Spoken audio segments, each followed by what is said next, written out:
ഇന്നൊരു തന്തൂരി ചിക്കൻ ആയാലോ? നിങ്ങൾ ആദ്യമാണ് ചാനൽ കാണുന്നതെങ്കിൽ സബ്സ്ക്രൈബ് ചെയ്യാൻ മറക്കല്ലേ, കൂടെ ബെല്ലൈക്കൺ കൂടി ക്ലിക്ക് ചെയ്യണേ. അപ്പം നമുക്ക് തന്തൂരി ചിക്കനിലേക്ക് കിടന്നാലോ? ഇഞ്ചി, വെളുത്തുള്ളി, പച്ചമുളക്, കറിവേപ്പില, കാശ്മീരി ചില്ലി, ഉപ്പുപൊടി, നാരങ്ങാനീര്, ബട്ടർ, മഞ്ഞൾപ്പൊടി, വെളിച്ചെണ്ണ ചേർത്ത് അരച്ച് വെച്ചിരിക്കുന്ന പേസ്റ്റാണിത്. ഇനി ഇതിലേക്ക് വേണമെങ്കിൽ തന്തൂരി മസാല ചേർക്കാം. സൂപ്പർ മാർക്കറ്റുകളിലൊക്കെ അവൈലബിൾ ആണ്. ഇവിടെ പക്ഷെ ചേർക്കുന്നില്ല. ഇനി ഇതിലേക്ക് കുറച്ച് കോൺഫ്ലവറും കുറച്ച് കോക്കനട്ട് ഓയിലും കൂടെ ഒഴിച്ചു കൊടുക്കാം. എന്നിട്ട് നന്നായി മിക്സ് ചെയ്തെടുക്കാം. കട്ടയൊന്നും കെട്ടാതെ നന്നായിട്ട് മിക്സ് ചെയ്തെടുക്കണം.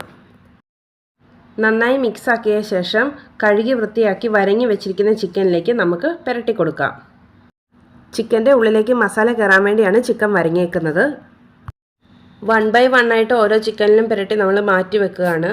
എല്ലാ ചിക്കനിലും പുരട്ടിയതിന് ശേഷം ഒരു 3 മണിക്കൂർ നമ്മൾ ഫ്രിഡ്ജിൽ വെക്കുകയാണ്, നന്നായി മസാലയൊക്കെ ഒന്ന് പിടിച്ചു വരാനായിട്ട്. ഇനി ഓവനിൽ വെച്ച് കൊടുക്കാം. 35 മിനിറ്റാണ് ഫുൾ ഹീറ്റ് കൊടുക്കേണ്ടത്. 10 മിനിറ്റ് ആകുമ്പോഴേക്കും നമുക്ക് തിരിച്ച് മറിച്ചിട്ട് കൊടുക്കാം. Tandoori chicken ready. എല്ലാവരും ട്രൈ ചെയ്ത് നോക്കണേ. പുതിയൊരു വീഡിയോയുമായി വീണ്ടും കാണാം.